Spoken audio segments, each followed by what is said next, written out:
कि जनता का जनादेश 2020 में किसके साथ था, आप कैसे सरकार में शामिल हो गए। और जहां तक नौकरी देने का सवाल है, खास करके शिक्षा विभाग में, कल तो पर्दाफाश हो गया कि भाई आपके द्वारा जो शिक्षा मंत्री नियुक्त थे वो तो कार्यालय तक जाना मुनासिब नहीं कर जाते समझते थे। अब तो स्वाभाविक है कि आप क्रेडिट कैसे ले रहे हैं। तो सरकार को क्रेडिट जाएगा और माननीय नीतीश कुमार जी का गांव गांव में काम बोलता है। ये महत्वपूर्ण संकट राष्ट्रीय जनता दल के लिए है ना, कि आपके दल के विधायक आपके द्वारा जारी संदेश का अनुपालन नहीं करते हैं, बल्कि वह सच को कबूल करते हुए, चूंकि उनको अपने क्षेत्र में जाना है, तो वहाँ के लोग कहते हैं कि नीतीश कुमार जी ने ही काम किया है, तो उनके साथ चले गए।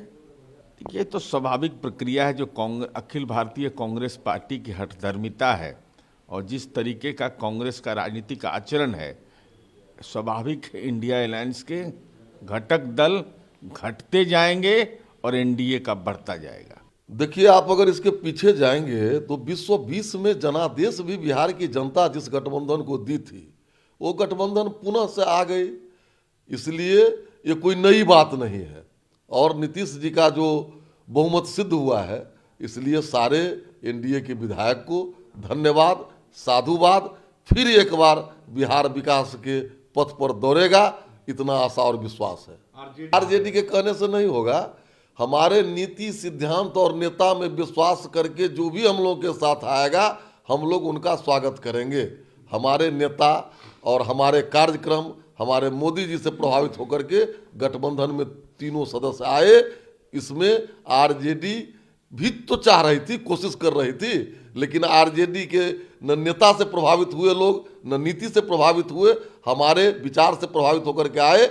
हम लोगों ने उनका स्वागत किया। अच्छा, देखिए, नौकरी दिया है, लेकिन ये भी लोग उनसे पूछेंगे कि जिन दिनों नौकरी दे रही थी शिक्षा विभाग, उनके मंत्री 1 महीना ऑफिस नहीं गए। ये 20 में ही कैबिनेट से स्वीकृत था जिसको नौकरी दिए। और तेजस्वी जी हम लोगों से उम्र में छोटे हैं, बड़े परिवार के सदस्य हैं, उनको राय दूंगा कि वो मुकदमा पर ध्यान दें। मुकदमा से अभी उनका करियर लंबा है, पहले मुकदमा के जंजाल से वो बाहर निकले, तब राजनीति के बारे में सोचेंगे। अब गंगा जी में पानी बहुत बह गया, अब तेजस्वी जी पीछे रह गए।